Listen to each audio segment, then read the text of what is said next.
जब अपनी माँ उत्तरा के गर्भ में था तो मेरी रक्षा करने के लिए स्वयं वृंदावनवासी आए थे, और वही छवि आज मेरे हृदय पट में विराजमान है। प्रभु अब मैं नहीं चाहता कि मेरी मुक्ति भी हो जाए, मैं नहीं चाहता।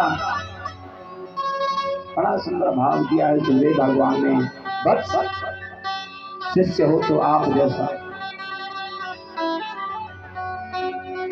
देखो गुरु और शिष्य का बड़ा पवित्र नाता होता है। परीक्षित जी महाराज, गुरु और शिष्य का बड़ा पवित्र नाता होता है, बेटे और बाप जैसा। अगर चेला पे कोई आपत्ति पड़ रही है, शिष्य पर कोई आपत्ति पड़ रही है, तो गुरु का धर्म बनता है कि लोहे की लाठ की तरह बीच में खड़े हो जाएं। और शिष्य का भी ये धर्म बनता है, अगर गुरु के ऊपर किसी तरह की आग आ रही है, विपत्ति आ रही है, तो आप छांव बन करके खड़े हो जाओ। लेकिन अब तो भैया समय कहाँ है, वो ना वो गुरु रहे, लेकिन हैं। क्यों कि सबसे पहले हमारे मन में श्रद्धा होना चाहिए, और श्रद्धा से ही विश्वास जागता है प्यारे।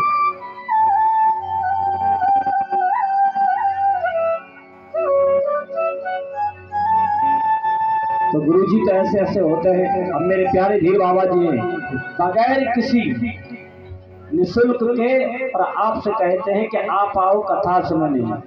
हम तो हैं झोली लेके आए हैं और झोली लेके चले जाएंगे। प्यारे राम नाम धन है, वो आपको बांट जाएंगे। ले लो तो ले लो, नहीं ले लो तो राधे राधे। लेकिन ऐसे भक्त भी तो होना चाहिए। गुरुजी तो हैं कि वो तो बांटना चाहते हैं, लेकिन भक्त कहते हैं कि वही आप आए हो बाबा, फक्कड़ हैं, आए हैं, चले जाएंगे, जाओ जाओ कोई बात नहीं। लेकिन कब याद आता है जब हमें कोई परेशानी से जूझते हैं, तब कहते हैं कि हमें पानी वाले बाबा की याद आ रही है।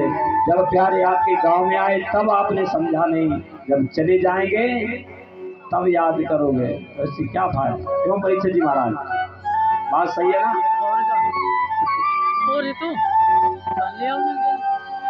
देखो हम तो सत्य कहते हैं।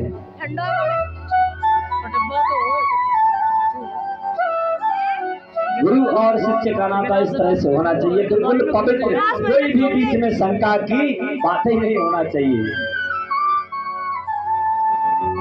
भले ही चाहे बाप बेटा हो, और अगर बेटा गलत काम करके आ जाए और आकर के पिता को बता दे,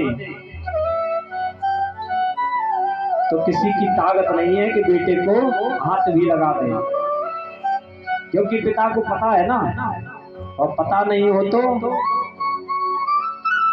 तो फिर कोई बात तो लंबी बढ़ जाती है। हाँ, तो बताना चाहिए। तो मेरा भाव बनता है कि जैसा शिष्य अधिकारी होना चाहिए, तो वैसा ही अधिकारी गुरु होना चाहिए।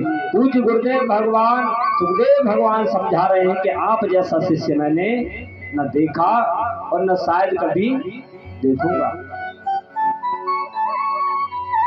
सुखदेव जी कह रहे हैं प्रभु समझाओ ना, आगे आगे गोविंद की कथा सुनाओ। कल की मैंने पूर्व दिन की कथा में मैंने सुना था प्रभु कि मेरा गोविंद का विवाह रुक्मिणी के साथ में कैसे हुआ। सुखदेव जी समझा रहे हैं कि बस चिंता मत करो, आगे भी सुनो।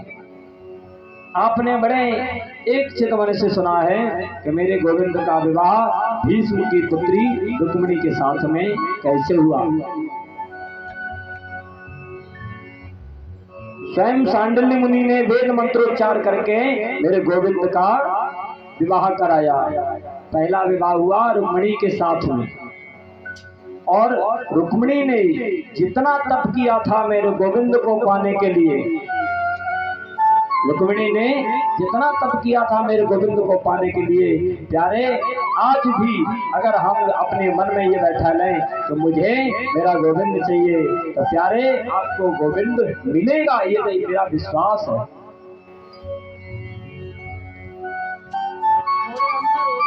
लेकिन भजन करोगे तब, हमें अपने गोविंद को पाना है परीक्षित जी महाराज, तो सबसे पहले क्या करना पड़ेगा? कीर्तन भजन करना पड़ेगा, उसके नाम की माला जपनी पड़ेगी।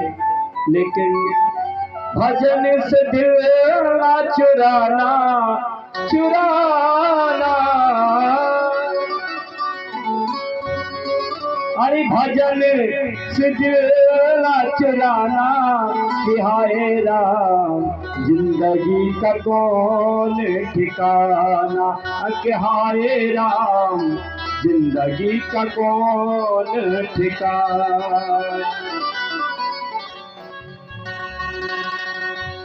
भजन को हमें इस तरह नहीं छोड़ना चाहिए।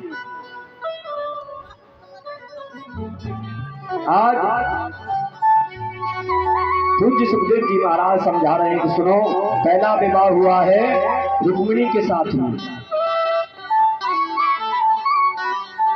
और दूसरा विवाह हुआ है भगवान का, दूसरा विवाह भालू की बेटी से हुआ है, जाम्बवती जी महाराज जिन्हें कहते हैं, इनकी पुत्री का नाम है जाम्बवती। दूसरा विवाह हुआ है भगवान का जाम्बवती के साथ में, और तीसरा विवाह हुआ है सत्राजित। सत्राजित का छोटा भाई है प्रसेन, और प्रसेन की एक इकलौती पुत्री है जिसका नाम है सत्यभामा। तीसरा विवाह किसके साथ में हुआ? सत्यभामा जी के साथ में। और चौथा विवाह हुआ है सूर्य की पुत्री। देखो बातें मत करो भैया। अच्छा एक बात बताओ, कितने विवाह की चर्चा हो गई? विवाह की चर्चा हुई है 3। चौथा विवाह तुम्हें बताने के लिए जा रहा हूं।